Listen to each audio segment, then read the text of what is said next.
কবিতার নাম ইচ্ছে। কথা ও কণ্ঠ আমি আব্দুল মান্নান।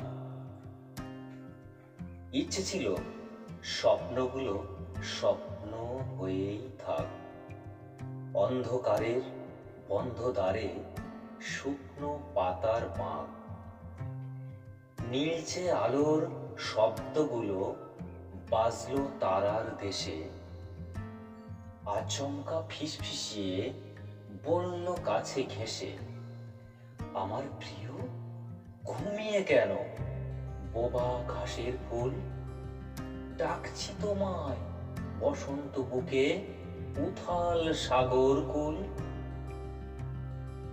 ইচ্ছেগুলো মেলে ডানা মেঘ বলাকার দেশে, ইচ্ছে মতো নানান রঙে রামধনু রং মেশে, সত্যিকারের দিব্যিগুলো রং বেরঙের ঘামে, জলে ভিজে দিব্যি আজও আলোর নিচে থামে। আমার খুশি নীরব কেন মেঘে ঢাকা চাঁদ, ডাকছি তোমায় বসন্ত বুকে ঢেউয়ে ভাঙা বাঁধ।